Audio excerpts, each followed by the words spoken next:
9 తేదీల్లో అయితే నిర్వహించబోతున్నారు. చాలా గ్రాండ్ గా ఈ ఒక సమిట్ అయితే నిర్వహించబోతున్నట్టు కూడా మనకు చాలా స్పష్టంగా తెలుస్తుంది. మరి నెక్స్ట్ ఇక్కడ చూసుకుందాం. చదువు, సాగునీరు మా ప్రాధాన్యం, అవే ప్రపంచ చిత్రపటంలో తెలంగాణను ఉన్నతంగా నిలబెడతాయని నమ్ముతున్నాం. విద్యాభివృద్ధిలో భాగంగానే పాల్వంచలో ఎర్త్ సైన్సెస్ వర్సిటీ ఏర్పాటు, స్వరాష్ట్ర కళ సాకారం చేసేందునే వర్సిటీకి మన్మోహన్ సింగ్ పేరు. ఇక భూ విజ్ఞాన శాస్త్ర విశ్వవిద్యాలయ ప్రారంభోత్సవంలో సీఎం రేవంత్ రెడ్డి పాల్గొనడం జరిగింది.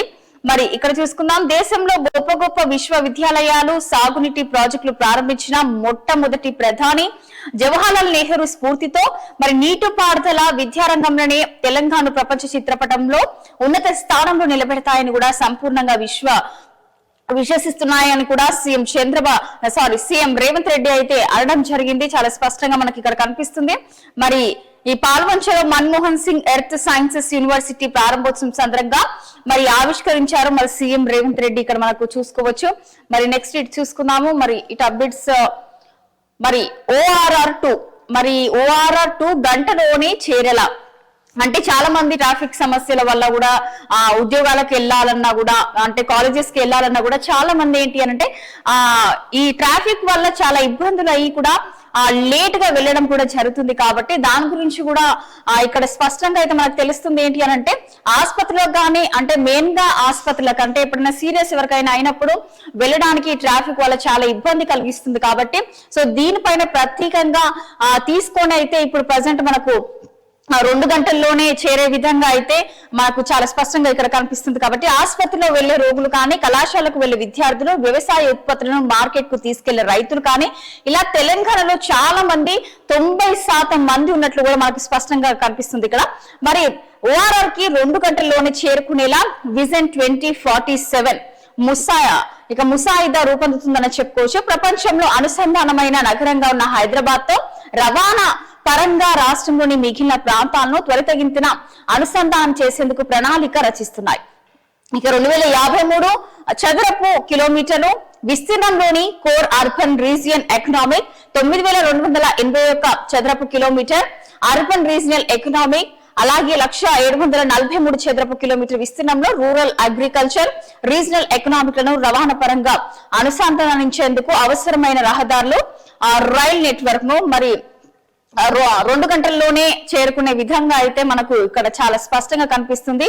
మరి నెక్స్ట్ మాట్లాడుకుందాము. యాప్ పై దుమారం, సంచార్ సాతిని కొత్త ఫోన్లలో ముందుగానే ఇన్స్టాల్ చేయాలన్న నిబంధనపై విపక్షాల ధ్వజం, ప్రజల గొంతు నులిమే చర్య అన్న కాంగ్రెస్, వ్యక్తిగత గోప్యతపై దాడేనన్న కేజ్రీవాల్, యాప్ ను డిలీట్ చేసుకోవచ్చన్న కేంద్రం, రిజిస్టర్లు చేసుకుంటేనే పని చేస్తుందని స్పష్టీకరణ.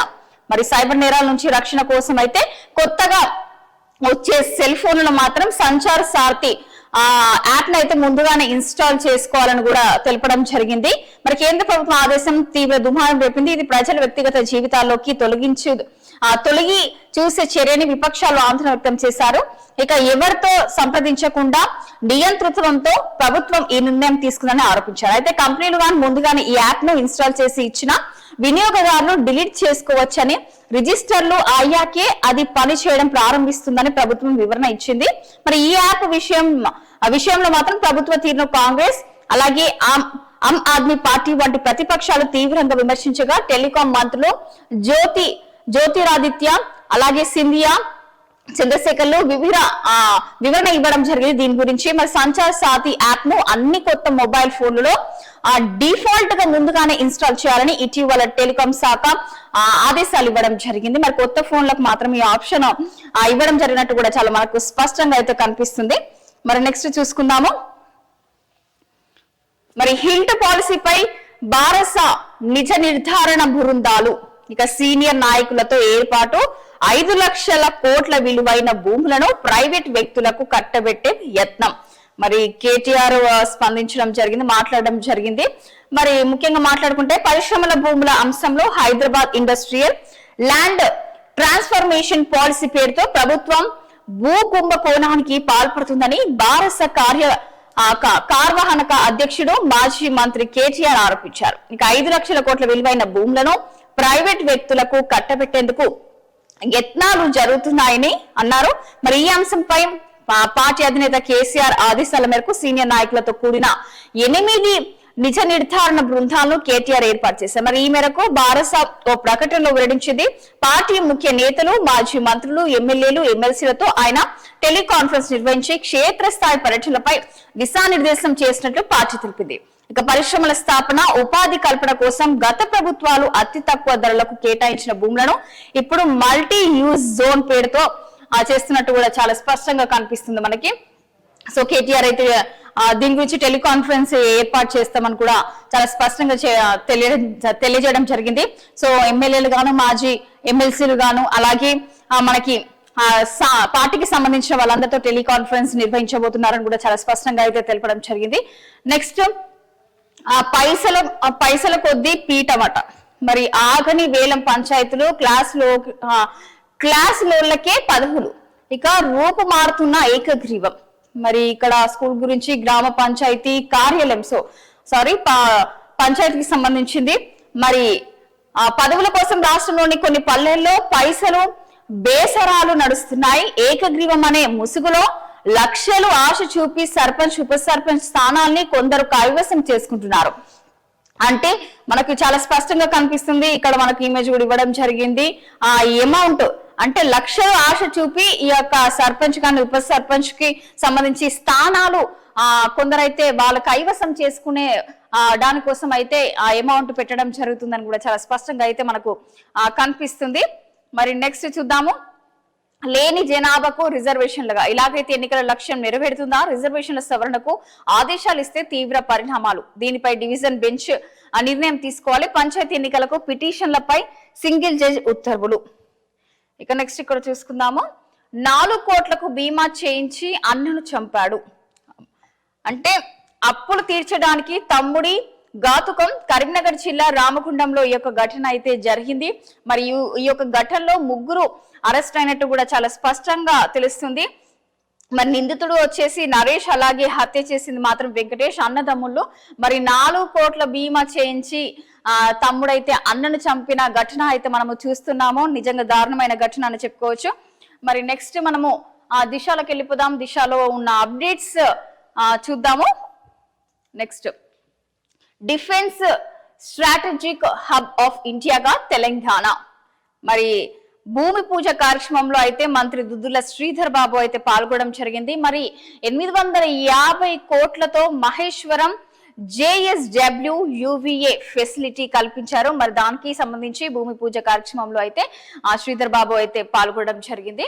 మరి నెక్స్ట్ చూసుకుందాం. ఇక్కడ సంచార్ సాతి ఆప్షనల్ మనం ఇంతకు ముందు మాట్లాడుకున్నాము. సో కొత్త మొబైల్ కొన్న వాళ్ళకి ఒక ఇన్స్టాలేషన్ కి సంబంధించింది కేంద్ర మంత్రి జ్యోతిరాదిత్య అలాగే సింధియా అయితే క్లారిటీ ఇవ్వడం జరిగింది ఆ విషయం పైన. నెక్స్ట్ పుష్కర కాలంగా ఒకే చోట కీలక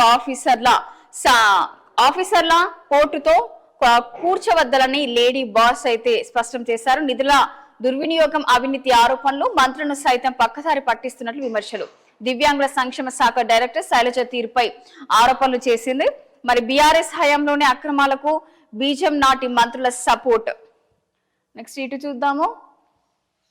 మరి రేవంత్ రెడ్డి గారు మాట్లాడడం జరిగింది. బీఆర్ఎస్ పాలనలో నిర్లక్ష్యం, అవినీతి, అందుకే కేసీఆర్ ఇంట్లో కనక వర్షం కురిసింది. మరి ఉమ్మడి ఖమ్మం జిల్లాలో అయితే పెండింగ్ ప్రాజెక్టులు త్వరగా పూర్తి చేస్తామని సీఎం రేవంత్ రెడ్డి స్పష్టం చేశారు. పాల్వంచ స్ఫూర్తితోనే ప్రత్యేక తెలంగాణ ఏర్పాటు. ఉమ్మడి ఖమ్మం జిల్లా మంత్రుల వద్దే కీలక శాఖలు. ఖనిజ సంపద గుర్తింపు కోసమే మన్మోహన్ సింగ్ పేరిట ఎర్త్ సైన్సెస్ యూనివర్సిటీ. కొత్తగూడెం బహిరంగ సభలో సీఎం రేవంత్ రెడ్డి అభివృద్ధి చేసే వారిని సర్పంచులుగా అని కూడా మనకి ఇక్కడ ఒకసారి చూద్దాము. ఓకే, అభివృద్ధి చేసే వారినే సర్పంచులుగా ఎన్నుకోవాలని కూడా పిలుపునివ్వడం జరిగింది. ఎవరైతే వారికి గ్రామాల్లో అభివృద్ధికి ఎక్కువగా చేస్తారో వాళ్ళకి మాత్రమే అవకాశం ఇవ్వండి అని కూడా స్పష్టమైతే చేయడం జరిగింది. సో ఒకసారి అయితే ఏబిఎన్ చూసేసుకుందాము. మరి ఏబిఎన్ లో చూసుకుంటే మాత్రం ఇది నిజంగా ఇది బాధాకరమైన విషయం అని చెప్పుకోవచ్చు. ఇందులో మరి పాపం పసివాడు మూగ బాలుడిపై మూగ బాలుడిపై అయితే 20 వీధి కుక్కలు దాడి చేశాయి. సో ఈ పిక్చర్ చూసుకుంటే నిజంగా చాలా బాధాకరమైన విషయము. మరి ఈ మధ్య కాలంలో అయితే ఎక్కడ చూసినా కుక్కలు ప్రతి ఒక్కరు చిన్న పిల్లల పైన కూడా ఇలాంటి దాడికి అయితే యత్నిస్తున్నాయని చెప్పుకోవచ్చు. నోరు తెరిచి అరవలేక నరకం చూసిన ఆ బాలుడు. మరి ఇందులో చూసుకోవచ్చు ప్రతి ఒక్క దగ్గర రక్తం కారుతున్నా కూడా మరి కుక్కలైతే మరి నిజంగా దారుణంగా పీక్కు తిన్న శూనకాలను కూడా చాలా స్పష్టంగా మనకు కనిపిస్తుంది. శరీరం అంతా తీవ్ర గాయాలతో ఆసుపత్రి పాలు. మరి హైదరాబాద్ లోని హయత్ నగర్ లో దారుణం. వీధి కుక్కలపై సుప్రీం ఆదేశాలను పాటించాలి. శూనకాల తరలింపుపై దాఖలైన పిటిషన్ మీద హైకోర్టు స్పష్టీకరణ. మరి చూసాం కదా, ఇదైతే నిజంగా ఆంధ్రజ్యోతిలో అయితే చాలా బాధాకరమైన విషయము. సో ఇంతకు ముందు కూడా మనం దీని గురించి కూడా మాట్లాడుకున్నాము. సీఎం రేవంత్ రెడ్డి మరి సభలో అయితే మాట్లాడడం జరిగింది. సో చూసాం కదా, ఈ రోజు 2 తెలుగు రాష్ట్రాల యొక్క వార్తా పత్రికల యొక్క అంశాల గురించి మాట్లాడుకుందాము.